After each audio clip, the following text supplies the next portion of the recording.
Well, hello. Hi, this is Michael G. Garcia. I'm the author of the book. It's not that we were here, it's that we are here. And you can find my book at www.michaelggarcia.com. I thank you so much for watching this video. To subscribe, like, leave comments, and help me grow. I see the numbers of my views growing and my subscribers. I'm seeing them grow too. And at the moment, it's all about quality and not quantity, but you know what? There's quality in everything, so I welcome you to be part of this, being part of me and my story. This is chapter 4, and chapter 4 has to deal with diagnosis and decision. In that chapter, kind of, it rings, I had to ring the bell, and you know what? I rang the bell, and it said I was cancer free. Okay, backstory. I had Hodgkin's lymphoma. I had a tumor in my neck, one right in here and one under my arm. And what I did is, whatever the doctors wanted to do to me, I didn't want to do it. I didn't want to do it. But what I did know is that that with this diagnosis was a decision, and my decision was to kick its ass, and that's what I did. And this is my buddy Romalio, and he's here to hang out with me, and he always gives me strength.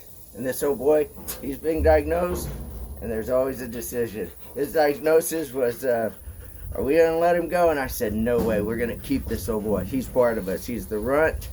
He's Molly had 10 babies, and this old boy was diagnosed to be the runt and the littlest, and I said, no way, we're going to keep him, and this old boy has a great life. And I apologize for that, but I really don't apologize for that. That's part of life, and I live out here in the garden in Corpus Christi, Texas, and you'll hear all kinds of sounds, but that's just the way I live. I live outside, and I live comfortable and wonderful. So thank you for that. Okay, so diagnosis and decisions, right? Being diagnosed, I decided one day. It was I was married at the time. It was all great. You get the news. What's the news? All right, there's a day to absorb it. Other than that, adios. We're kicking its ass, and that's what I did. I didn't want to waste one day of it, one day of my life worrying and going through that whole process. I spent 5 years in MD Anderson, but every time that I had to go, it was my birthday. So I celebrated every day's my birthday, and I kind of live my life like that. And every day's beautiful, and I think of it as a gift, and I don't waste it. So on that note, this thing comes to you. If you're ever diagnosed with anything, there's you have the power to decide, and it goes on the lines of where if words can heal, words can kill. And also there's a little theory. It's something that I got from Dr. Joe Dispenza, and the thing is, if words can heal, words can kill. But also what it is the main thing is, like, there's a power that created the body that can heal the body. And if you, what I did is, like, back then, I already knew that I'm going to kick this thing's ass. It's not going to rob my life. And I'm not going to be defined by it. But this was over 20 years ago. And I was there for 5 years. But it was over 20 years ago, and I'm still living, and I'm still just really enjoying my life. I don't let anything pass to say that I'm not grateful for. And so, on that note, it's always, you have the power to heal your body, to build anything you want, to create anything you want. My last chapter, what it is, it's like building something. Well, there's a power inside of you, and everyone has their faith. And like I feel of like my higher power or being part of the divine, to where, you know, with that co-creating, that's what we do. And we're never alone. We have the power to heal ourselves, and that's and even to find our joy, to whatever we think, whatever we think, and whatever we focus on grows. And the more you know about your body and the way you think, that's self-empowering. And that's what everything, that's what healing takes. And there's ways to, what I did is whenever I was doing it, I didn't know anything about Dr. Joe. I didn't know anything about meditating, but I was meditating. But I had a mindset where anytime that I was doing my treatments, I would stay still, and my mind could control my body. And what I would do is get out of its way. And what I would do is I would have an intention that every cell in my body is going to fight this thing. And it's, and the thing about it, I didn't know I was, those were my intentions. And then later on I figured out, like, that's a skill, this is how you do it. But you know what, I just came upon it to say, this is how it's going to do, this is how it's going to work. For me, there was no other way.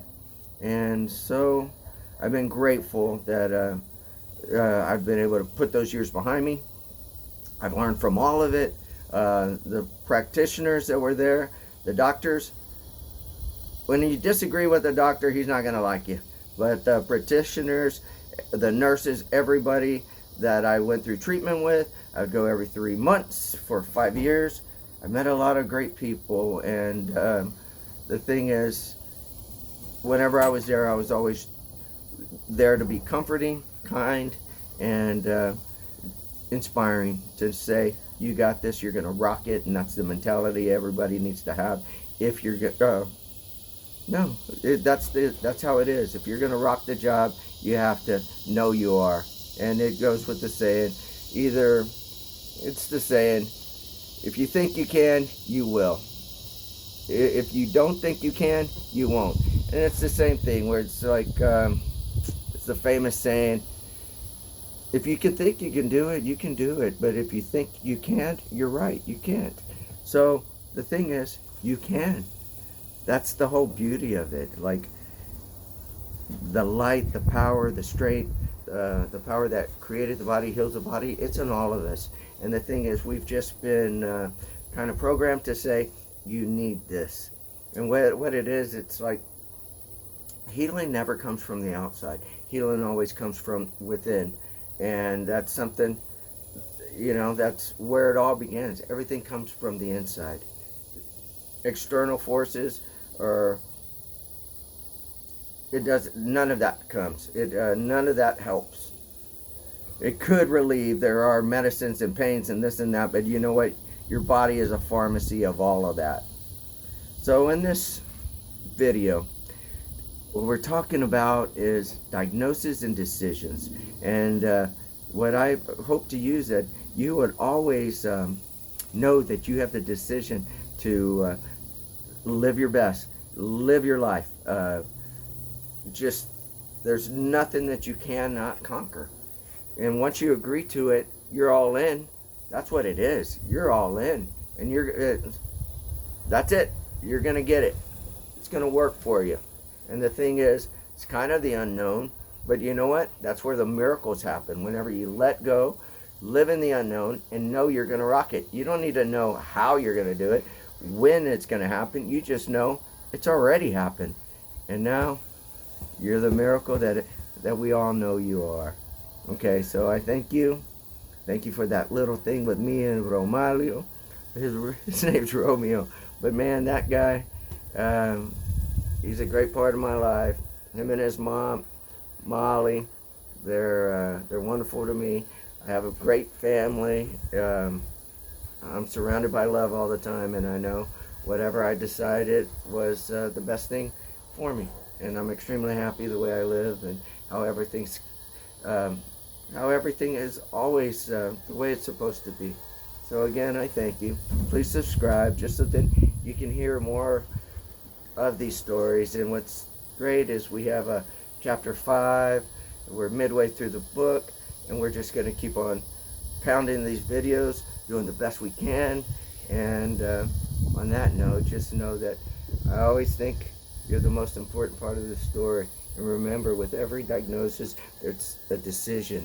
And decide to rock it. Decide to live your best. Decide to let nothing steal your joy. And just keep on being amazing, because that's what we all are. So again, I thank you. Hope you have a wonderful evening. Whenever this video finds you, would be the perfect time. But for me, enjoy. Have a great time. And we'll talk to you soon. Adios. Ciao. Goodbye. Talk to you soon. Adios.